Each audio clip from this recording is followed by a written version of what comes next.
But who was quickest through Copse Corner on that last phase of Q3? Max Verstappen. Not a massive amount of downforce in the car. He was quicker than both McLarens through Copse. What does that tell you about Max Verstappen? Good saying, well, they got to make a change. Well, what change? They want a better car. What are you going to do? Buy a McLaren or something? You know, it's easy to say, oh, you got to have a change at Ferrari. They're not doing very well. But bottom line is they chose this path. Work with it now. It's ludicrous to say, oh, you got to go to Mercedes because there's a great warm feeling there, and Toto and Fangio and Lewis and all the rest of it. Nico Rosberg, got to go there, Max, because nobody knows what Mercedes is going to be like in 2026. Hello and welcome to another episode of the F1 Hour. With me as always, my friend and yours, the go-to for all F1 minds who have ever goated, the one that they call Peter D. Windsor. How are you doing, good sir? Yeah, I'm good. Always embarrassed to hear that intro, but anyway, nice to see you, Cameron. Yeah, it's compulsory at this stage, Peter. That they will come for me. I will get cancelled if I say anything. Yeah, right.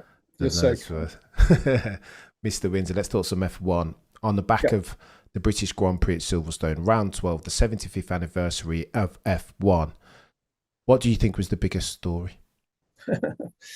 Well, several big stories, weren't there? So in order to define the biggest, I suppose you have to think about what will carry forward, not only this year, maybe into the next decade, whatever.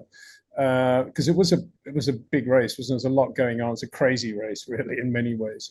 And there were so many subplots to it. I'm sure we'll be talking about some of those today, this morning. I don't know, for me, probably it was Oscar's reaction to the news that he had the penalty, and then having, without too much time to think about it, serving the 10-second penalty in the pit stop, and then back in the race, realizing that all of that was wrong. I'm not saying that he didn't deserve some sort of penalty for what happened behind the safety car, but the procedure was wrong, because had they left the penalty till after the race, there might have been some time to discuss it. On the stewards report, we had no input at all from Oscar or McLaren as to actually what happened there. And for Oscar to be relatively miffed, calm guy that he is, obviously there is another side to that story, but it was all then too late. And Oscar's reaction, I thought, was great, which was, well, that wasn't very good, was it? Why don't we just reverse positions now and race to the finish, and we'll sort it out afterwards? And I thought, wow. I mean, we know he's a racer, but what a racer. There's no way McLaren were going to wear that, of course, because on one side it would have meant Lando driving flat out, and it would have meant Oscar driving flat out, and it would have been, playing with fire. So it's obvious that they were going to say no to that. But I thought it was quite interesting that he had that. And depending on how the championship works out at the end of this year, that could be a pivotal moment, either in the way Oscar approaches the rest of the year. In other words, okay, heads down now, no more prisoners, or whether it's Lando thinking, I've got everything on my side now. The team, luck, the weather, everything works for me. It's all done. I'll relax. It'll be interesting to see. I think based on how the championship does work out, I think that moment will be quite an important moment. 10-second penalty, Mr. Windsor. Too harsh or justified? Was that a dangerous move from Oscar, given the fact that his pressure on the brake pedal, 59.2 psi? A lot of people are comparing it to George and saying, well, if you didn't give George anything at the Canadian Grand Prix, then how can we plead consistency and robust governance as far as the FIA if we give Oscar a 10-second penalty for doing something very similar? Well, this is another question, isn't it? I mean, obviously, as I say, we haven't heard, or I haven't heard, Oscar's absolute response to that, sitting calmly, explaining why he did that. We haven't heard that. And there may be a mitigating circumstance. And it's possible there will be, based on the way he did react, knowing, Oscar, the good bloke that he is. So, but so far as the penalties go, I think it's a complete mess. And it's not good enough for the FIA to say, well, everybody's complaining about the penalties, so what we're going to do now, aren't we wonderful? We're going to make it all visible now. So there are no more excuses. Everybody can see what the crimes are and what the penalties are. As if that, well, what that is just washing their hands of the whole thing. Because then it comes down to the old, Ralph Schumacher thing of, "You're not very quick this weekend, Ralph." "Oh, yeah, but we were not expecting to be quick," as if that's an excuse, and it's the same thing. "Oh, yeah, this is a ridiculous penalty." "Oh, well, that's what it says in the guidelines. You guys have got it as we've got it." The problem is the whole business of penalties is ludicrous, in my opinion. And secondly, the guidelines, as they're drawn up, are pretty ludicrous as well, because there's so many grey areas in everything in Formula One, in racing in general, in racing and rallying in general. And to start having black and white rules like this that the stewards have to be seen to be adhering to is insane, in my opinion, and it's ruining Formula One. And for a good example of what I'm saying is the penalty that Oliver Bearman was given for making a mistake, and there's no doubt he made a mistake. It was a misjudgment. He shouldn't have been going that quickly on cold brakes, cold tires, especially with the track red, coming into that very long entry to the pit lane at Silverstone. And he got a 10-place grid penalty for that, which is a lot, bearing in mind he qualified in Q3, got into Q3 and probably the best single qualifying lap he ever drove. And it's all just completely destroyed.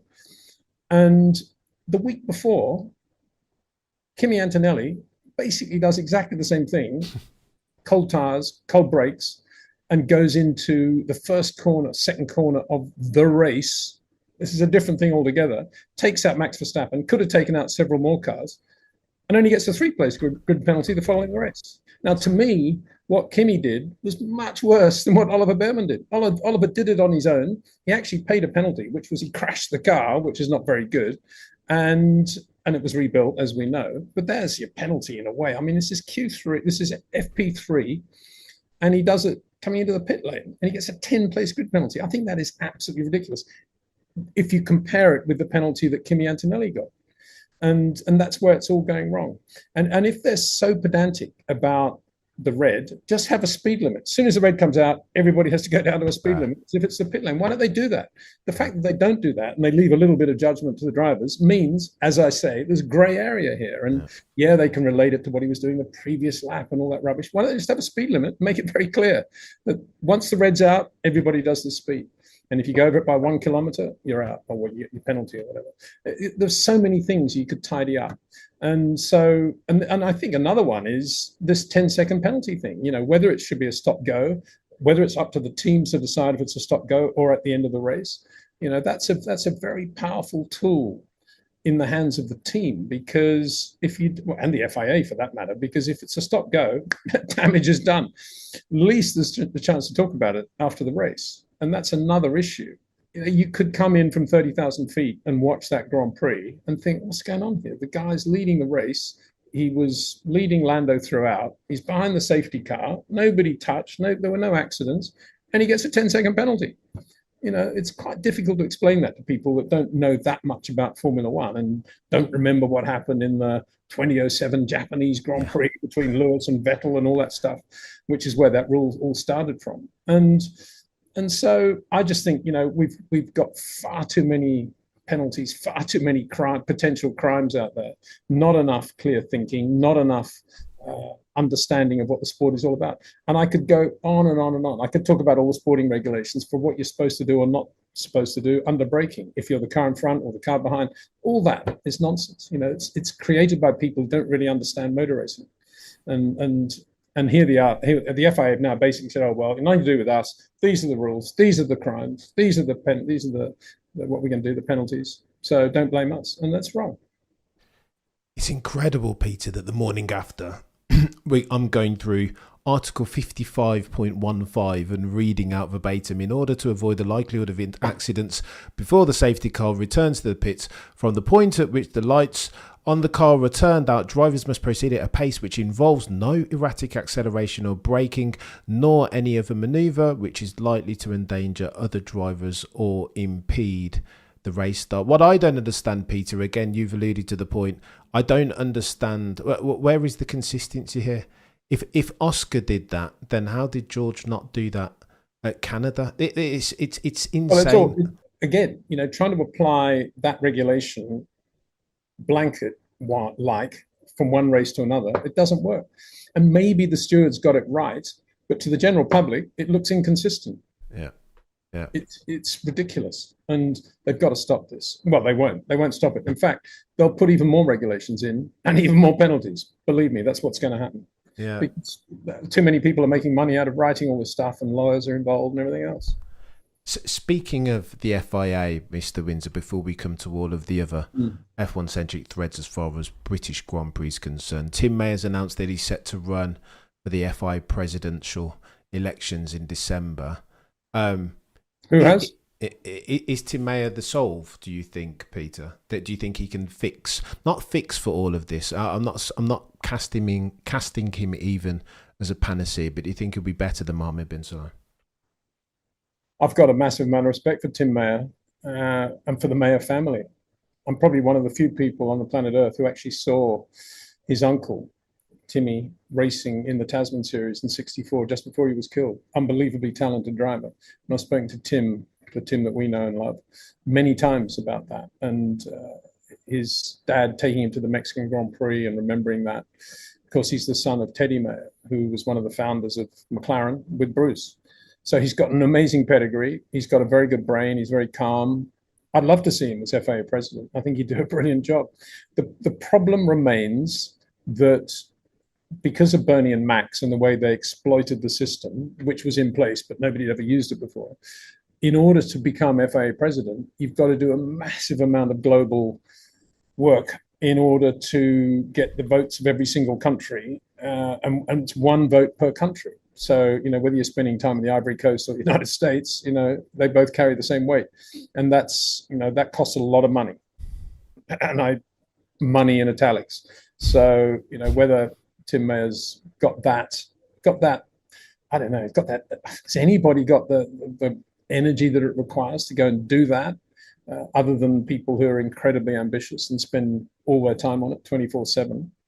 Then, there's no way Carlos Sainz would do that. There's no way Ari Batman was going to do that. I doubt whether Tim Mayer will do that. I think he will imagine that there will be a popular vote and be relatively democratic, but I don't think it is. But I'd love to see him as president. Of course I would. I think a lot of us would, Mr. Windsor, given that Mohammed bin Salman ran on robust governance and transparency, and since 2022, when he picked up the F1 presidential mantle, I would argue that FIA have been nothing if not the opposite of the aforementioned transparency and robust governance. But I digress. I shouldn't be so critical. Yeah, but I mean, what is transparency? I mean, it's one of the catchwords of the era, isn't it? What does it mean? It means, well, we're going to tell you what we're going to do, so therefore it's okay to do it. That's what transparency means. It's nonsense. Intelligence and logic and respect for the heritage of the sport, they're much more important than transparency, whatever that means. And so, yeah, that platform was flawed from day one, in my opinion. Yeah. Go on then, Mr. Windsor. Back to the British Grand Prix circumstance. Was this Lando Norris's coming out party, as so many Lando Norris fans have cast it, or was Lando Norris gifted a race victory because of an uncharacteristic Max Verstappen mistake and an Oscar Piastri error of judgment? I think he would have beaten Max for sure. So I don't think that was an issue. Obviously, he was gifted it by the penalty given to Oscar Piastri, and you could call it a Piastri mistake, although we don't yet know really what happened from Oscar's point of view. Yeah, I mean, the momentum swung big time. And there was a moment, as I say, when Oscar was saying, this is what I think we should do, swap positions, race to the finish. And McLaren said, no. And that's, as I say, that could be a huge, huge point as we go towards the second half of the Formula One season. So in that sense, yeah. And I think Lando deserved to win because he was where he needed to be when it all went wrong for Oscar.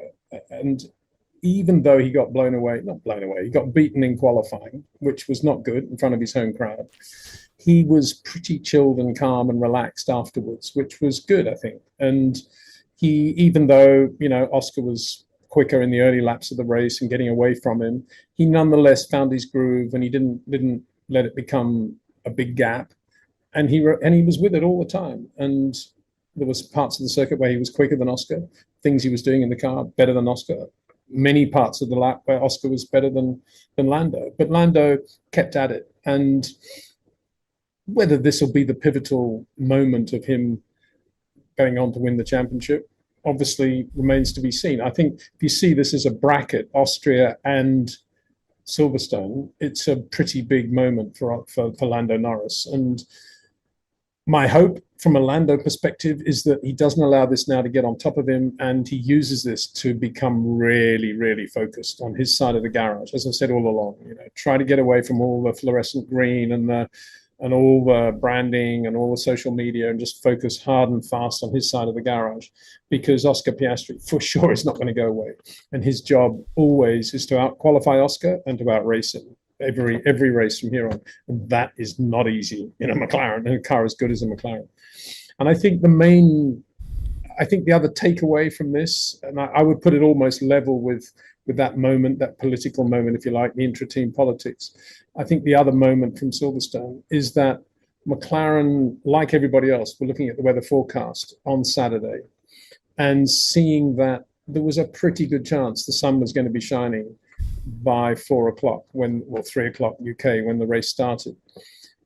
But nonetheless, thinking, we've got such a great car here, we might as well put on more wing in order just to make sure that if it is wet and they get it wrong, and in England it's quite changeable, we've got a great race car. And guess what? If it's dry, we still got a race car that's capable of finishing at least second, if not probably beating Max over a race distance, or the Ferraris for that matter, or the Mercedes, because of our better time management. And so that, I think that showed how good the McLaren is, that McLaren could afford to take that gamble, if you like, and know that the worst that was going to happen was that they were going to have to do a tire management race in the dry with less top speed, but obviously hopefully with the help of DRS, and still win the race. And who else could take that? None of the other teams. They all had to say, right, you want a quick car for the dry, or do you want to cover it with wing and make sure we're quick in the wet? And that applied to Ferrari, Mercedes, and Red Bull, but not McLaren. And I think that's probably, if I think about it, it's probably even more significant in terms of where we are in 2025.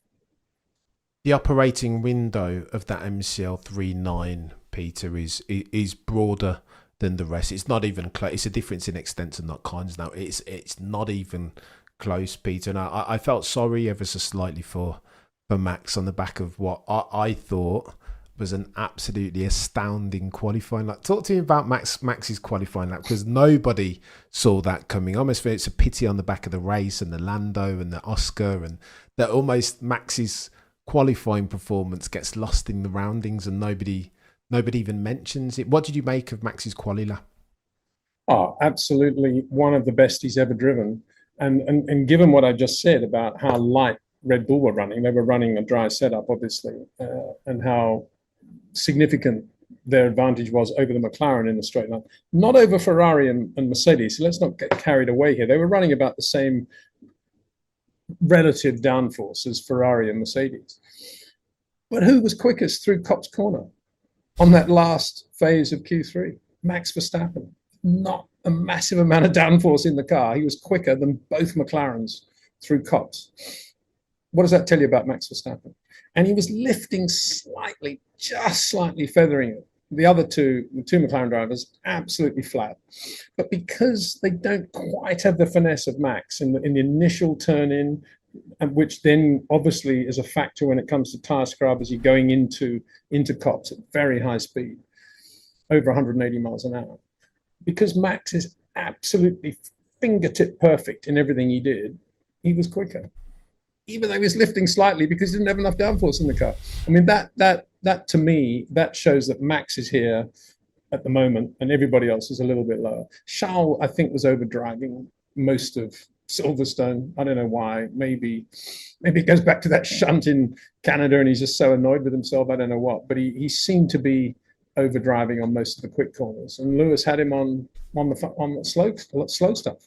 So and then you've got George, who was always saying that he didn't have right tire temperature, but when it was cooler, yeah, he was a bit quicker, but not in Max's class. In terms of what Max was doing with that car, I think what he did in Copse was one of the best things I've seen for a long, long time in Formula One. And he did it, as I said, he did it in the draft of Kimi Antonelli. No complaints about dirty air at all. Nothing. No, I've got a toe coming out. Tell Charles Leclerc about that. When was it Isaac Hadjar that went off? No, sorry, that was the dirty air when he went off. Yeah, it was Hadjar. Yeah, the gaps were about the same. Yeah. It's quicker corner cops, much quicker. It's there are levels to this thing they call F1, Peter. But then, I mean, Max Verstappen could go on to do great things, right? He might win a couple of championships if he keeps his nose. If he keeps his nose clean going forward. However, Peter, he goes and makes an uncharacteristic error. Well, I mean, people pointed at, again, Canada, wasn't it, when he made a similar error but then caught it on a safety car restart. Was that just Max being human? Was that him trying to climb a mountain that was just too steep, trying to work around an RB21 with low downforce in changeable conditions? Do you just chalk that up to the F1 game per se? Yeah, it's no tire temperature with not a lot of downforce on the car, frustration, tires going off, the car very, very difficult to drive, and just giving it a bit too much throttle. I don't see it as a massive mistake. He held it all right, didn't hit anything, and kept going. Big deal. It was pretty where he was and what was going to happen. There's no way Lando wasn't going to pass him anyway. So I don't hold that against him, really. I mean, it was just one of those stupid things. I mean, do we hold it against Fernando that he lost it at Nürburgring that time when he's zigzagging and spins? And what about David Coulthard? Was it Monza, Italian Grand Prix, when he crashed into the guardrail? Or was it Melbourne, Adelaide maybe? One of them anyway. He came in and crashed into the guardrail on the entry to the pit lane, didn't he, during the race? No penalty. People make mistakes, but it's weird. Yeah, I mean, these guys, they make mistakes. And when it's cold tyres and it's flick oversteer, it doesn't matter whether you're Max Verstappen or Yuki Tsunoda, you're not going to catch it. It is weird though, Peter, seeing you just expect Max to correct it at this stage. Seeing him completely spin out, I'm like, I feel like I'm in the Matrix. But when it's very slow speed and it's cold tires and there's no grip, what's he got to correct it with? He can't balance it on the throttle because it's very slow speed, and it's opposite lock's not going to help at that point. Yeah. So it's just on ice. So that's like not a car control thing at all. If that had happened at, proper somewhere near racing speed, for sure he would have held it. Absolutely no doubt. But it's just a ridiculous thing on ice going 3 miles an hour, Yeah. I mean, that's the reason why we was trying to give. It's not a big deal. It doesn't in any way impact on Max's talent or his thing. And that was just a function of how bad the Red Bull was in those tires and those conditions when the temperatures went away. Well, even when you had temperature, it was bad, but let alone without temperature. It was bad. It was very, very bad. Go on, Mr. Windsor. Talk to me about Scuderia Ferrari, because there's been a lot of talk post the British Grand Prix. In particular, the Gazzetta dello Sport came out and their headline read something like, "It's time to listen to the champion in the team, Sir Lewis Hamilton." That in 2026, they want to start disregarding all of Charles Leclerc's feedback and pay attention to Lewis.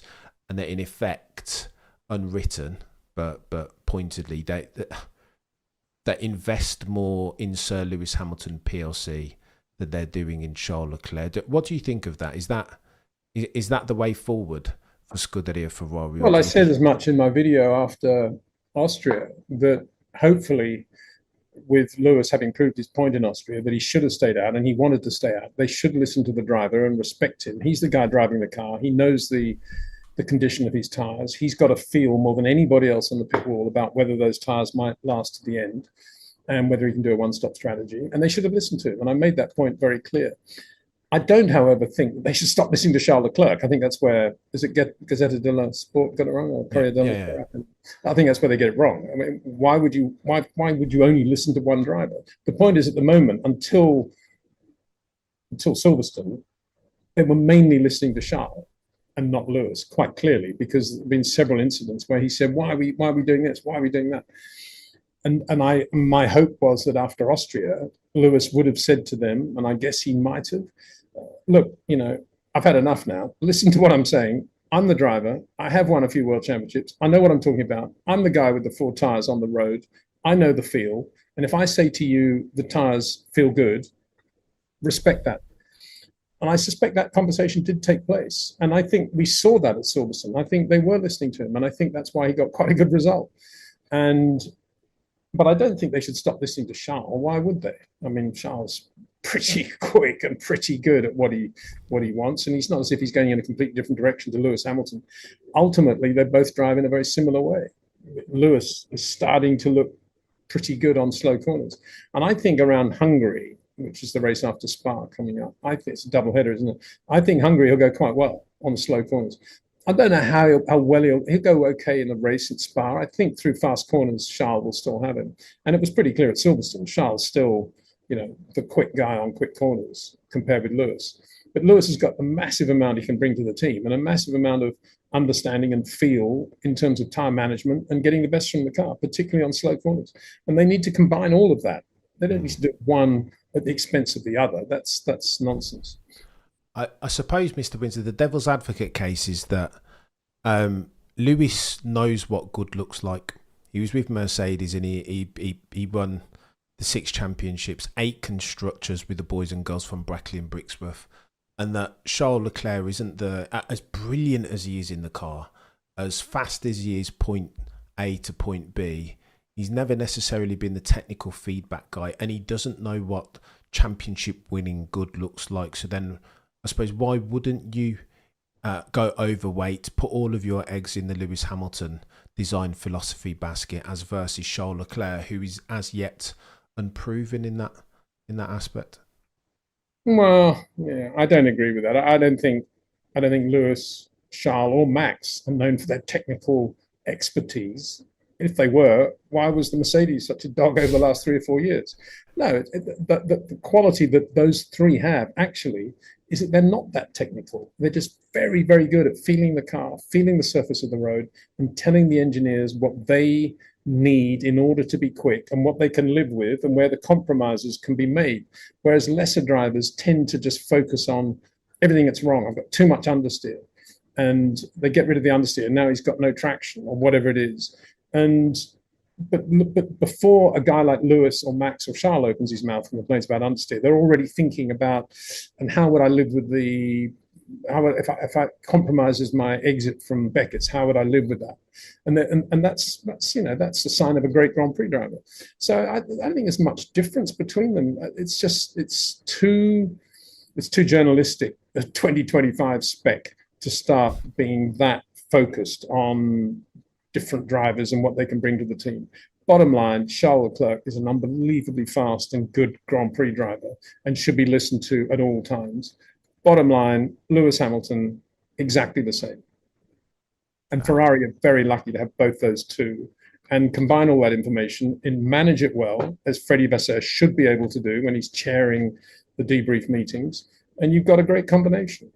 Now, whether all that happens is another matter, of course, but that's how it should be. And I think the change is that they will be, hopefully, they're now listening to Lewis a lot more than they were.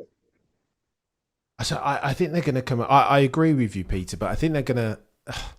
They need to make some changes, even if it's just false seeming, because the problem for them is that they're competing for second in the championship with Mercedes, who have one driver as a rookie in Kimi Antonelli, with Red Bull, who have one driver that's accruing any points. Yuki Tsunoda now, I don't think has made the top 10 for the last 4 races, I want to say.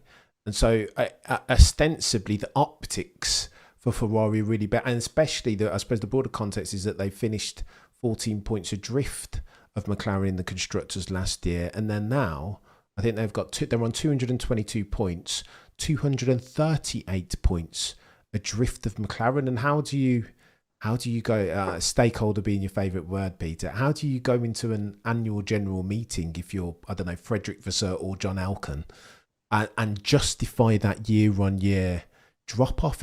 I think they have to make a chat, like maybe not this year, but at the start of 2026, I think they need to start bringing home some kind of paradigm shift-esque changes. Well, I don't know what to say to that, really. I mean, you don't need all those stats to know that Ferrari don't have a very good car. McLaren, bottom line, they don't have a good enough car. Nothing to do with the drivers. Probably something to do with middle management. A lot to do with top-end management. But they don't have a good car. and that reflects on the engineering team. And they bypassed Adrian Newey and decided to stick with the team they've got, and they haven't got a very good car. Too late to do anything about that now. A bit like a 10-second stop-go penalty. Too late. Damage is done. He's now at Aston Martin. So all you can do, rather than throw the prams throw the toys out of the pram, is just continue to do what they're doing and build on the team they've got and try to get the best from them and respect their abilities, create some harmony. The last thing because it's no good saying, well, they got to make a change. Well, what change? They want a better car. What are you going to do? Buy a McLaren or something? It's easy to say, oh, you got to have a change at Ferrari. They're not doing very well. But bottom line is they chose this path. Work with it now. Get the best from the people and work with it. And if you've got good people in there, and I keep saying good people, but by which I mean managers that get the best from their team, that don't put pressure in the wrong way, that make sure all the round pegs are fitting into round holes, that somebody who's got some sort of private family problem is looked after. All these things, all these human things add up and count when it comes to good management. And some teams are doing it very well. Quite clearly, Ferrari are not getting the best from their engineering team, quite clearly. And we know that it doesn't have to be Adrian Newey. I mean, look at Sauber with the same engine. Now they've got a decent manager in there, Jonathan Wheatley, working with Matteo Binotto, giving Binotto the sort of spark that he needs in order to move forward. And Binotto's got very good technical feel as well. And it's a good combination. So, that's working really well. They haven't changed too much. They've just got the people working in the right direction. That's all that needs to happen at Ferrari. And I keep saying, I imagined that Freddie Vasseur would be able to do all of that he was sort of Jonathan Wheatley 2.0. But at the moment, the evidence is that he's not that. But the solution is not to get rid of him and put somebody else in. The solution is to make sure that he understands where he's got to go and how he's got to do a better job with people.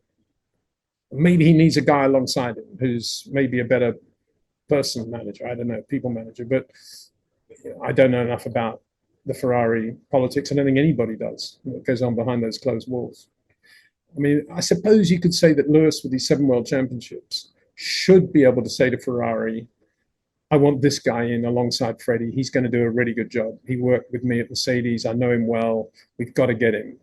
And I wonder whether Lewis is doing that. That's one area where his long experience with the teams would count, that he knows these people in the same way that Michael knew all the good Benetton guys and took them to Ferrari.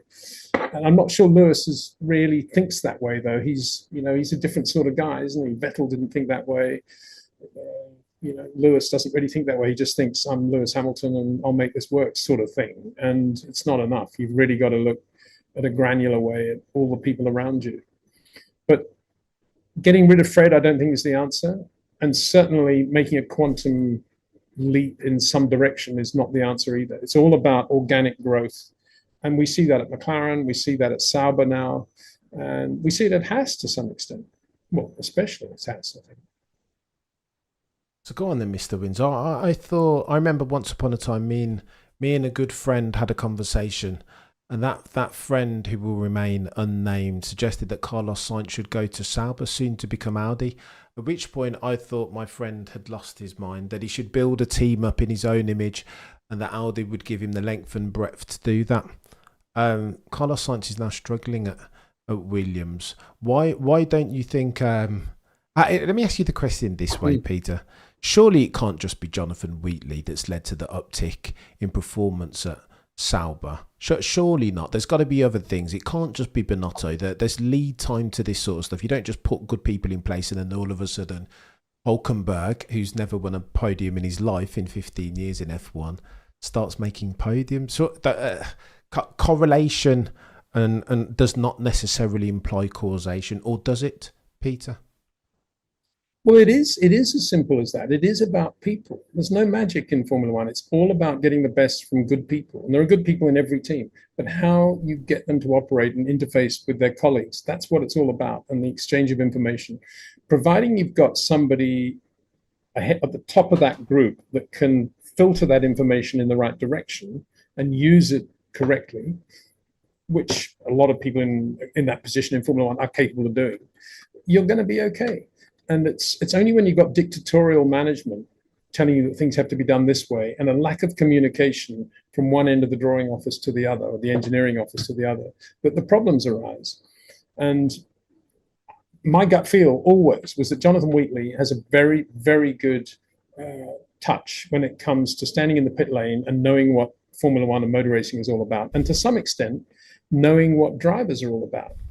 He was the guy that looked Daniel Ricciardo in the eye when Daniel said he was going to leave Red Bull and said, Daniel, you're making the biggest mistake in your career. If you stay with us, I promise you we're going to win more Grand Prix with you. And you could even win a world championship. Do not make this mistake. You'll never, ever recover from it.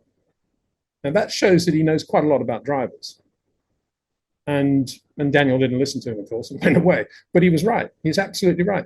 And I don't know, I don't know every day how it operates, but Jonathan Wheatley, for me, is a guy I've always been slightly wary of because he's so bright. And I'm very worried about asking a stupid question in his presence because he can snap back at you if you ask a stupid question. And that's good. He's a racer. He's a Formula One guy of the old school that doesn't have time really for all that nonsense. He just gets on with it, with the key things that matter. Whereas I think Binotto is a bit of a sort of, he's a bit sort of wishy-washy in terms of personnel, but he's got a very good engineering brain. And immediately Jonathan would have twigged that. So, right, I'm going to get this guy to focus 100% on what's wrong with the car and how we're going to do this. I'll take care of all the other stuff. And there's a really good combination. So it is as simple as that. And that's why, for me, that was the obvious place for Carlos Sainz to go. I've got to say, I don't think you should underplay the role played of Nico Hülkenberg in all of this either, because he's a star. Whether he's had any podium finishes to his credit before he joined Sauber was irrelevant. He is a star. He's Nico Hülkenberg. He walks into a room, people think, oh, wow, that's Nico Hülkenberg. And that's a big effect. But he's got a personality. He's got a very strong personality. And I think that has been a big energy drive at Sauber as well. So don't underplay that. I'm not saying he's been there saying, fix this, do that, I want more camber at the rear, whatever. I think he's just a good race driver that's saying, give me the car, I can do it. And he probably spends a lot of time with the guys and girls, men and women in the factory, doing what racing drivers should do. And he's a very good man.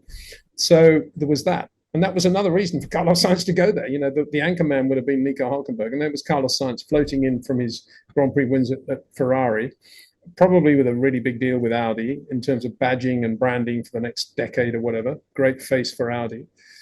Instead of which he goes to Williams, where he's got to beat, even if the car's any good, he's still got to beat Alex Albon. I just don't get it. Only because in the last couple of races, actually in the last race, I think Sauber ahead of Williams, but of 2024. But in general, they would have looked at the season and said, oh no, Williams have got a better car, better go there. Talk about short-term thinking. It's inspired that Mr. Windsor would call that out ahead of time. Is inspired. I think this is like Lewis leaving McLaren to go to Mercedes. With the benefit of hindsight, everybody can be a god tier Monday morning quarterback, but you got to be very brave and or educated to call that out in real time, Peter. I thought Carlos Sainz, there was no way that he should go to Sauber. Like what Sauber at the time, they were like drop dead last. So yeah. Well, I mean, look at the two personalities of Valtteri Bottas. Really good guy, very good racing driver. Nico Hülkenberg, I mean, he's a completely different sort of person. He's energy. He's, what's happening today? It's all up, up, up. And that's great. And we go back to Lewis. I mean, I was one of the guys that said I thought he was making a mistake and he should stay at McLaren. I'm happy to put my hand up and say that because I'm by no means perfect, that's for sure. And if he had stayed at McLaren, he probably still would have been okay for a year or two. But yeah, Mercedes long term was a very good move for him, wasn't it? So there we go. One thing I'd like to talk about is the shunt between Isaac Hadjar and Kimi Antonelli going into Cops. And we know how quick that is. Yeah. And we know how bad the visibility was. We could see it from the onboards. It was absolutely appalling. And I mentioned in my video last night, that Nigel Mansell had a similar situation in the 85 Portuguese Grand Prix, driving from the pit lane through the field, passing cars the whole time in the wet. Got very little credit. All the spotlight was on Ayrton Senna, who won the race, basically on a clear road because he had nobody in front of him, which he'd earned. But Nigel was driving through the field and passed all these cars, no mistakes, in a car that Keke found undrivable with an on-off switch for a throttle pedal, basically, with terrible throttle lag, turbo. But anyway, I made the point that I spoke to Nigel after that race, and he said, I said, how did you pass all those guys? And he said, well, I would basically sit behind them and then wait until the engine note died, and I knew that they were then approaching the corner. I basically knew it was going to be a left or a right-hander, and then I moved either left or right, knowing that that was the moment to pass, and then I outbrake them, which he made, sound pretty simple, but obviously massively difficult thing to do. But it just occurred to me this morning, actually, I was thinking about that. The reason that Isaac Hadjar probably didn't do that, why? Because the 2025 Formula One cars don't make as much noise. Yeah. Good shout. And there's a thing, you see, we all these things about we're making safer and better, quieter cars. You can't actually do what Nigel Mansell did in Portugal '85 and listen to the engine note of the car in front. I may be wrong there, but I'm not sure. I mean, if you ever heard any audio of what it's like on board, of how much engine noise you can hear of the car in front in Formula One, it's quite difficult to hear that, isn't it? Yeah, no. But my guess is that it's in the wet like that, you probably don't hear the engine note anything like as clearly of the car in front as Nigel could in 1985. And there's Formula One now with its hybrid engines, going even more electric next year. Engines probably be even quieter. And that safety element, if you like, has gone away completely. And nobody even talks about that. Yeah, it's a very good shout. We're heading in the wrong direction sometimes, Peter, as far as F1 and the regulations. Yeah, and there's something else I'd just like to say as well. I don't know how many people are aware of it, but there's a new rule now. Well, not a new rule, but I think it's protocol that when there's a shunt like that, the driver, I think, has to spend something like 20 minutes, if not 30, with a doctor in a medical center, and nobody else is allowed to be there. It's just like a sort of, observation period. And only because I've experienced that moment, I don't know, at least 10 times in my life of a driver that I'm quite close to having had a massive shunt and being taken to the medical center, and none of us being exactly sure what it's like. But in those, to have a 30-minute period or 25-minute cooling period just with the doctor and no information coming out at all, I think is not very good for the family and the people close to that driver. It was quite a difficult moment when Isaac went into the medical center there, and that is the protocol, I know. But I think we need to do a little bit more there to make sure the families and the close team members are all kind of reassured of what's going on. Bravo, Mr. Windsor, very well said. And again, this is your you don't get this sort of information. I mean, you can't watch Drive to Survive and understand these nuanced narratives about which you speak so eloquently. Well, yeah. I mean, I'm just always very wary in those situations when somebody's had a big knock like that. But noise, it's a good point, isn't it? If if they had a noisier engine, would Hadjar have got the message and been able to move? Good shout. It's a brilliant shout. It's a point that I hadn't considered. Bring back V10s, said Mohammed. Well, bring back V10s, V8s, bring back something that makes noise. Bring back 1.6 litre turbos, whatever you want to do. Something that makes a noise that would make you feel. As you round third base, Mr. Windsor, it would be remiss of me not to ask you this question. There's a lot of talk about Maximilian Verstappen's future. I know we spoke about it last time, but now more than ever, there's talk about 2 performance clauses in his contract. One around his position in the Drivers' Championship. Some say if he's outside of the top 2, some say if he's outside of the top 3, that there's a performance clause in his Red Bull contract which comes to its expiration, supposed to, as at 2028. If Max is outside of the top 2, that he can null and void his contract with immediate effect. In the second instance, rumour, speculation that there's another performance clause that speaks to the Constructors' Championship, and if Red Bull are outside of the top 3, that Maximilian Verstappen can null and void his contract. Toto's come out and said that they're having conversations with Max Verstappen.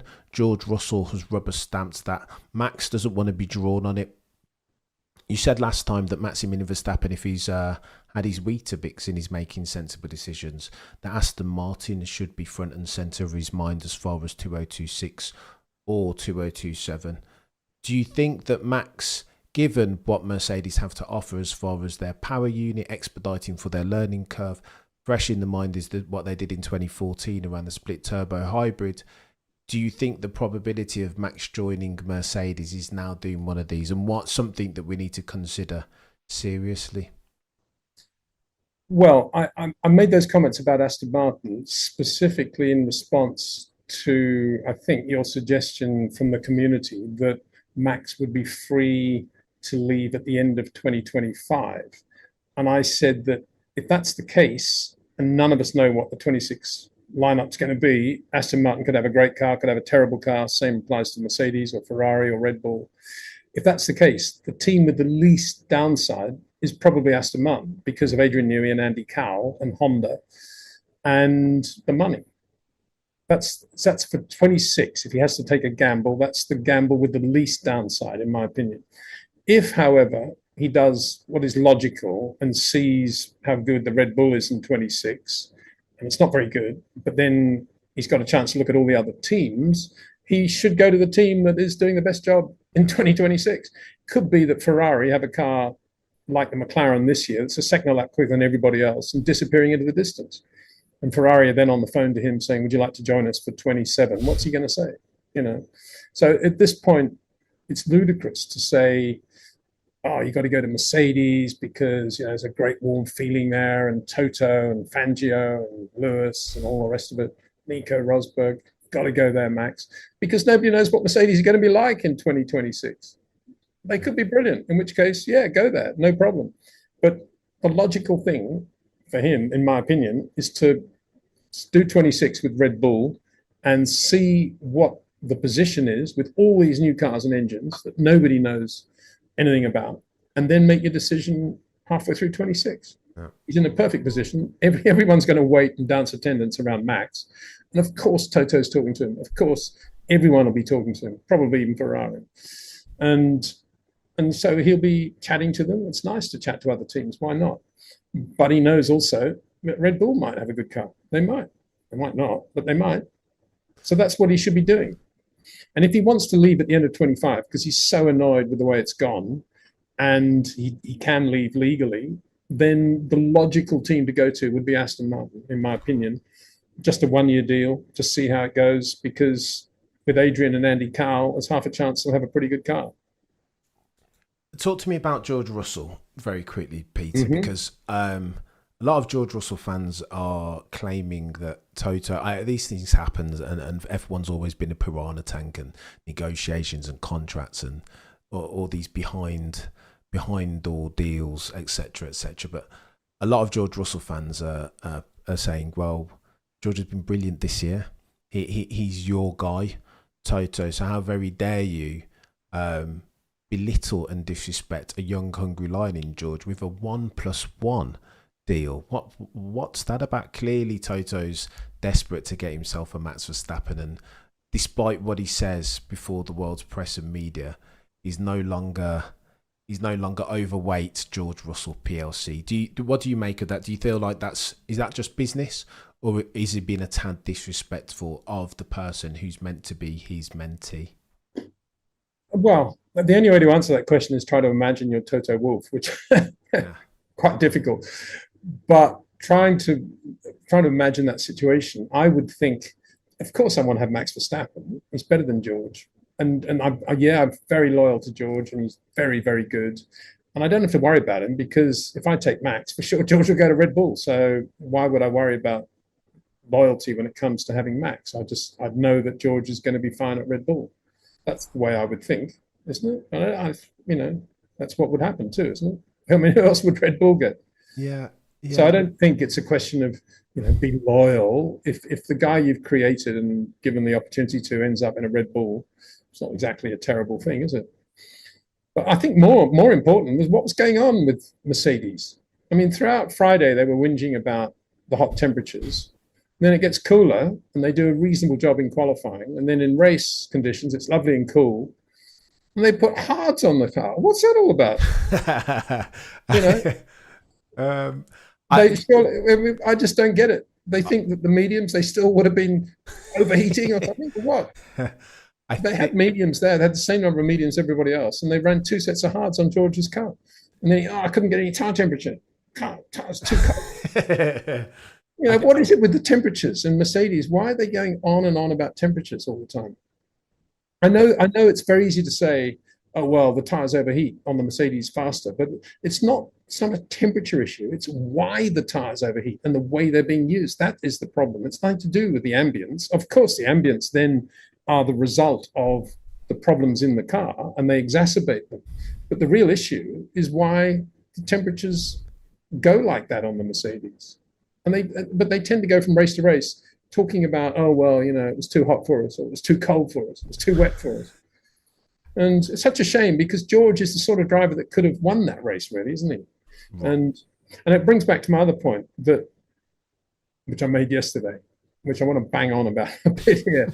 And that is that if George is half thinking, I want to be on slicks, I can see myself on slicks, everybody else on inters, and I go through and win this British Grand Prix or get onto the podium from where I am. If he's thinking that way, why doesn't he take the plunge and do it on the grid? Why does he do it after the end of the formation lap? I don't get that. Why does so many people not take the plunge and do it on the grid? And it's very good saying, oh, well, the conditions change and the next chance I get to see is a formation lap. Well, I'm sorry, Mercedes have enough people to be able to employ them to stand around the track and be on radios constantly and tell them what the conditions are like. You don't need to do the lap in order to feel it.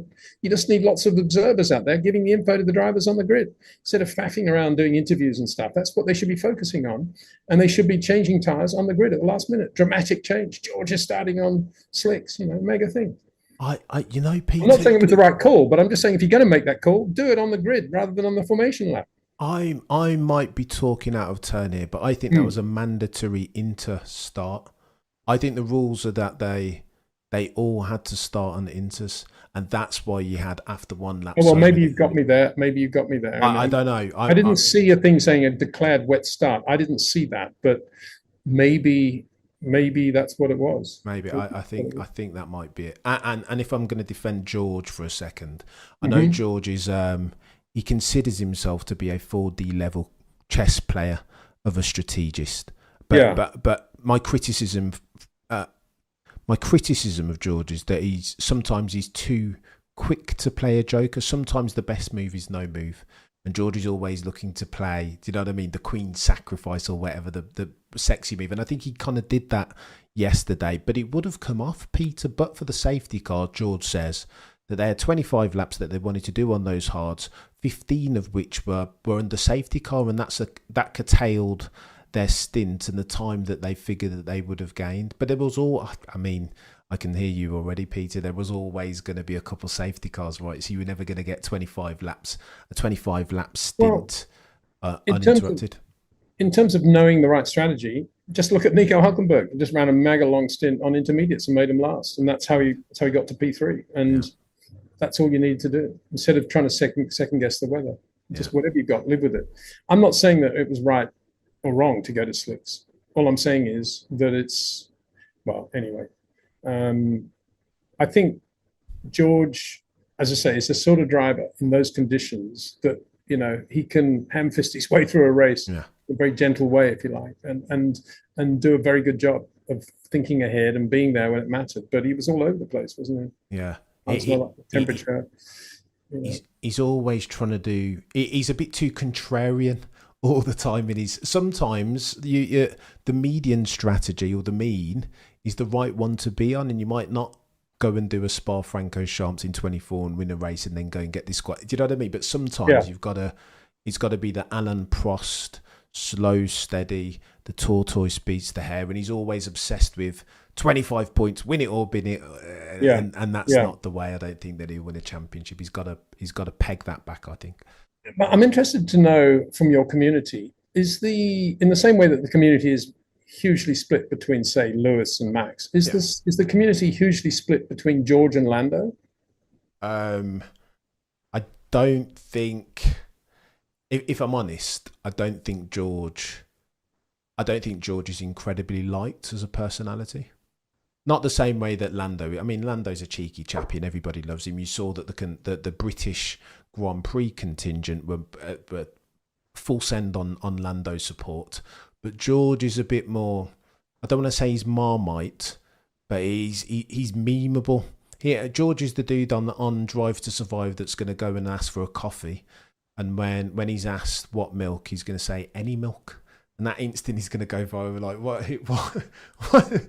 Just say a milk, George. So he's a bit, I don't know. He's divisive a figure, is George. Whereas everybody loves Lando because he's lovely and cheeky and he's got a good soundbite in him. But there's something to George, not to mention the fact that he gave Lewis Hamilton nightmares for 3 seasons, beating Lewis two of those 3, when lots of Lewis Hamilton fans, myself included to an extent, Peter, expected Lewis to go in there and be supported by second driver rear gunner George Russell. So I don't think the community is too fond. I think if it had been Valtteri Bottas, you would have been correct. But that was why Lewis didn't want George. Why he wanted to keep on.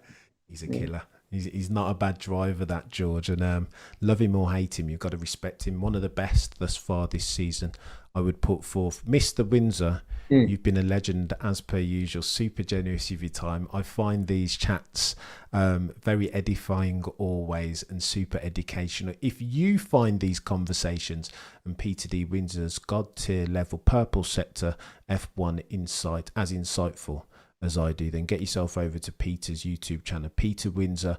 Like, subscribe, watch yourself some videos, learn something about F1. Shortly thereafter, go over to your favourite podcasting platform, Short Corners Podcast by Peter D. Windsor. Like, follow, 5 stars as review. If you're watching this on the YouTubes, like, follow, subscribe, all of that gubbins, share with an F1 friend. And if you're listening to this on the podcasting platforms, 5 stars would go down a treat. Between now and next time, you guys have been legends. Thank you so much, Peter Windsor. As always, legendary settings. Between now and next time, gang, remember to look but never stare.